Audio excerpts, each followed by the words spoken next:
দেবলীনা আর মেঘার মুখোশ খুলে দিচ্ছে আয়ুষ আর কুসুম। সম্পূর্ণ জানতে হলে দেখতে থাকো। গল্পে শুরুতেই দেখা যায় যে কুসুম বাবার মাথায় জল ঢালবে। এরপরেই তখন দীপালি বলে, হ্যাঁ রে কুসুম, তুই উপোস করেছিস তো, বাবার মাথায় জল ঢালবি তো? তখনই কুসুম বলে, হ্যাঁ ঢালবো তো।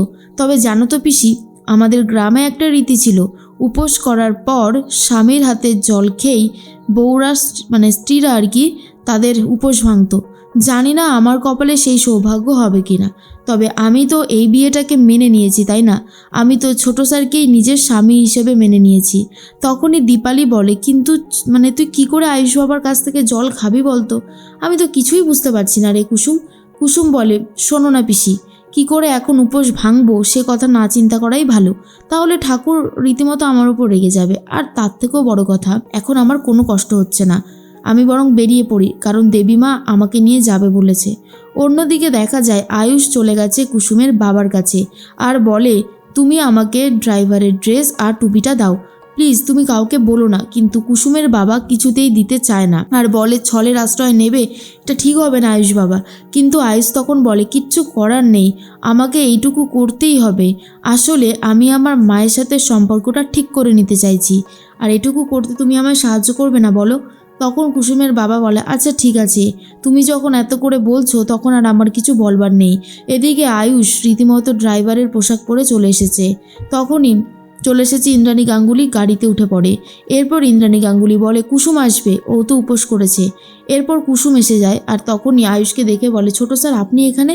তখনই ছোট স্যার আয়ুষ বলে, চুপ চুপ, তুমি মাকে বলো না যে আমি এখানে রয়েছি। এর মধ্যেই দেখা যায় ইন্দ্রাণী গাঙ্গুলি বলে যে, কুসুম আয়ুষ এসেছে নাকি এখানে?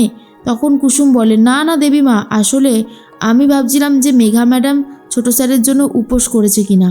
তখন ইন্দ্রাণী গাঙ্গুলি বলে, না না, মেঘা কি করে উপোস করবে, ওর তো মিটিং ছিল আজকে, আর ও মিটিং নিয়ে অনেক ব্যস্তও আছে। এর মধ্যে আয়ুষ তখন কুসুমকে বলে, শোনো, আমি চাইছি যেভাবেই হোক না কেন মায়ের সাথে আমার সম্পর্কটা যেন ঠিক হয়, আমি যেন মায়ের সাথে কথা বলতে পারি, বুঝতে পেরেছো? তার জন্যই এই ছদ্মবেশ নেওয়া। কুসুম বলে, এবার বুঝতে পেরেছি। কুসুমও গাড়িতে উঠে পড়ে আর গাড়িটা নিয়ে সোজা মন্দিরের দিকে রওনা দেয় আয়ুষ। অন্যদিকে দেবলীনার সাথে দেখা করতে জেলে চলে গেছে মেঘা। মেঘাকে দেখে দেবলীনা বলে, কেন এসেছিস এখানে? কি দেখতে এসেছিস আমি কতটা ভালো আছি? শোন, আমি না এখানে ভালো নেই, আর আমি ভালো থাকতে পারছিও না।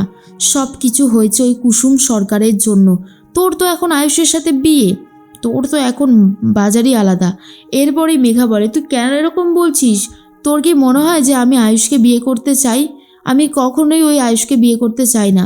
আমার একটাই লক্ষ্য, গাঙ্গুলি পরিবারের সমস্ত কিছু শেষ করে দেওয়া। তখন দেবলীনা বলে, পারবি না, কুসুম মেয়েটা এতটাই ডেঞ্জারাস, সব কিছু এত সহজভাবে হবে না। মেঘা তখন বলে, চেষ্টা আমাকে করতেই হবে, তুই চিন্তা করিস না, আর খুব শীঘ্রই তোকে আমি এখান থেকে বার করব। কিন্তু অলরেডি না কুসুম আমাকে সন্দেহ করছে। দেবলীনা বলে, জানতাম তো, কুসুমের চোখ ফাঁকি দিয়ে কিছু করা এটা একটা বিশাল বড় চ্যালেঞ্জের ব্যাপার, আর সেটা আমি খুব ভালো মতন জানি। তাই তো তোকে সাবধান করছি যে তুই কিন্তু ধরা পড়ে যাবি। মেঘা বলে, কুসুম আমাকে ধরতে পারবে না, ওই সন্দেহটুকুই করতে পারবে। এর মাঝখানে কুসুম দেবীমা চলে গেছে মন্দিরে পুজো দিতে। সেখানে গিয়ে দেখে সব মহিলারা ঘোমটা দেওয়া। যা দেখার পর কুসুমের একটুখানি অবাক লাগে আর বলে, কি ব্যাপার, সবাই এইভাবে ঘোমটা দিয়ে কেন রেখেছে? কেমন যেন একটু অবাক লাগছে। পুরোহিত সেজে যে রয়েছে সে হলো ভবতোষ, যাকে দেখে এখনো পর্যন্ত চিনতে পারিনি, কিন্তু কুসুম ভাবে এই পুরোহিতটাকে খুব চেনা চেনা লাগছে, কোথায় যেন দেখেছি। তখনই ইন্দ্রাণী গাঙ্গুলি জিজ্ঞেস করে, আচ্ছা এই মন্দিরের তো পুরোহিত আপনি নন, অন্য কেউ, তো আপনি এখানে কি করছেন? তখনই ভবতোষ বলে, আমি এবারে এসেছি পুজোটা করতে। তার মাঝখানেই দেবীমা যখনই জল ঢালতে যাবেন তখনই গুন্ডাগুলো আস্তে আস্তে ছেঁকে ধরে, কুসুমকে সরিয়ে দেয়।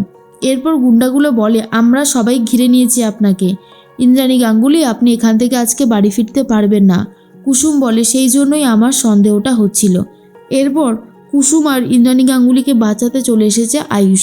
আয়ুষ এসে বেধড়ক মারধর দিতে থাকে গুন্ডাগুলোকে। তার মধ্যেই ভবতোষ ইন্দ্রাণী গাঙ্গুলিকে মারতে গেলে ভবতোষের মাথার মধ্যে আঘাত করে কুসুম, যাতে ভবতোষ আর দেবীমার কোনো ক্ষতি করতে না পারে। এরপরেই ভবতোষকে উচিত শিক্ষা দেয় কুসুম আর আয়ুষ। তারপরেই কুসুম মাথা ঘুরে পড়ে যায়। আয়ুষ তখন বলে, কুসুম চোখ খোলো। এরপর ইন্দ্রাণী গাঙ্গুলি বলে, উপোস করে আছে না, সেই জন্যই হয়তো মাথাটা ঘুরে গেছে। এরপর কুসুমকে ডাকাডাকি করতেই কুসুমের জ্ঞান ফিরে আসে। আয়ুষ তখন বলে, তুমি পারবে তো?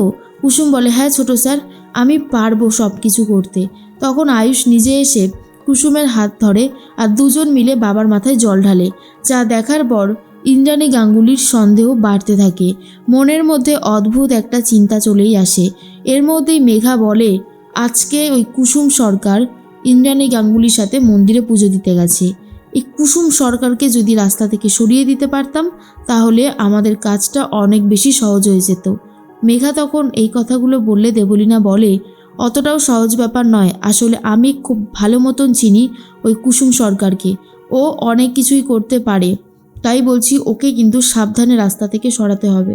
এর মধ্যেই পুজো দেওয়া হয়ে গেলে কুসুমকে নিজের হাতে জল খাইয়ে দেয় আয়ুষ। আর এটা দেখার পর দেবীমাও বুঝতে পারে যত তাড়াতাড়ি সম্ভব মেঘার সাথে আয়ুষের বিয়েটা দিয়ে দিতে হবে, না হলে ক্রমশ বিপদ এগিয়ে আসছে। এরপরে কুসুম ভাবে, যেইটা চেয়েছিলাম সেটাই হলো। আমি তো চেয়েছিলাম যাতে স্বামীর হাত থেকে জল পেয়ে আমি আমার উপোসটা ভাঙতে পারি, আর ছোট স্যারকে না বলতেই ছোট স্যার এই হেল্পটা করে দিয়েছে। কি যে আনন্দ হচ্ছে বলে বোঝাতে পারবো না। ইন্দ্রাণী গাঙ্গুলি বলে, আয়ুষ তুমি ড্রাইভারের পোশাক পরেছো কেন? আয়ুষ তখন বলে, মা তোমার সাথে কথা বলতে না পেরে আমার খুব কষ্ট হচ্ছিল, তাই বাধ্য হয়ে আমাকে এই পোশাকটা পরতে হয়েছে। এরপরেই সবাই মিলে বাড়ির উদ্দেশ্যে রওনা দেয়। আর সেখানে গিয়ে ইন্দ্রাণী গাঙ্গুলি সবার সামনেই বলে, যত তাড়াতাড়ি সম্ভব মেঘার সাথে আমি আমার ছেলে আয়ুষের বিয়েটা দিতে চাইছি। এরপর আয়ুষ বলে, ঠিক আছে মা, তুমি যবে বলবে, যখন বলবে আমি মেঘার সাথে এঙ্গেজমেন্টটা সেরে নেব। আর তখনই কুসুমের মনটা খারাপ হয়ে যায়। এরপরেই সেটা লক্ষ্য করে ঈশান, আর বলে, কি ব্যাপার, ভাইদার বিয়ের কথা শুনে জাদুকরের মুখটা এরকম ফ্যাকাশে হয়ে গেল কেন? তবে আমি যেটা ভাবছি সেটাই কি ঠিক? জাদুকরের কি আমার ভাইদার প্রতি কোনো দুর্বলতা আছে? এর মধ্যেই মেঘা ভাবে, কুসুম সরকার তুমি আর চাইলেও কিছু করে উঠতে পারবে না।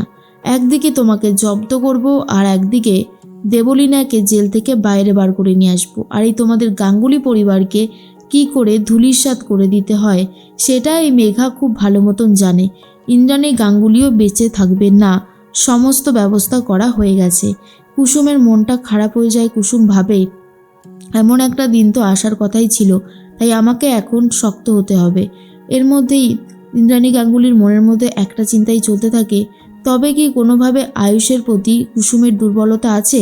ছোট যেটা বলেছিল তাহলে কি সেটাই ঠিক? আসলেই ইন্দ্রাণী গাঙ্গুলির মনে সাড়া দিয়েছে কুসুম আর আয়ুষের সম্পর্কটাকে নিয়ে।